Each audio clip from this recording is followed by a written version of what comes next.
Kutoka mitaa ya Kibera hadi kuwa mmoja wa YouTube kubwa hapa nchini Kenya.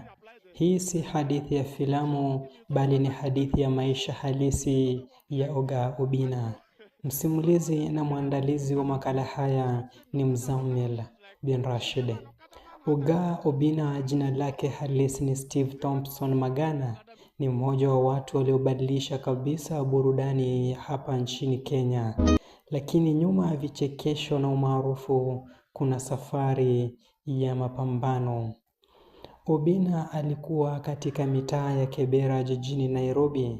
Ni sehemu ambayo watoto wengi hukuwa bila matumaini, lakini kwake ilikuwa ni shule ya maisha.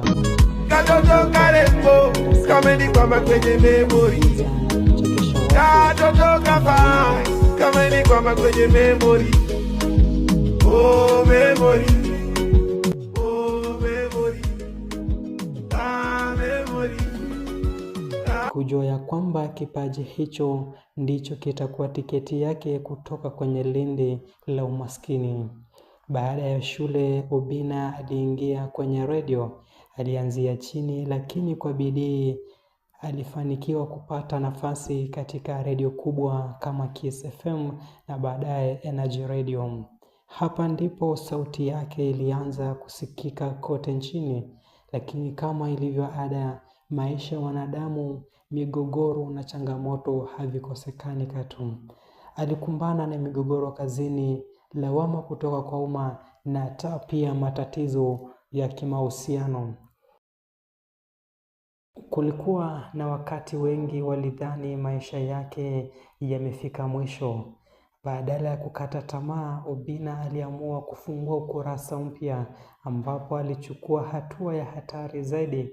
Akaanzisha Obinna TV katika mtandao wake wa YouTube. Wengi hawakuamini kwamba atatoboa, ila leo hii hicho ndicho chanzo chake kikubwa cha mafanikio ya maisha yake. Chaneli yake imekuwa moja ya chaneli kubwa hapa nchini ambazo zinatazamwa hapa nchini Kenya. Oga Obinna, wewe ni shujaa na leo hii nakuvisha koje la maua. Pambana, umewalea wengi na bado unawalea. Hadithi hii inatufunza jambo moja muhimu, kwamba haijalishi unatoka wapi, kilicho muhimu ni ujasiri wako na kumtia Mungu mbele kwenye maisha yako. Msimulizi wako imekuwa Mzammil bin Rashid. Maasalam.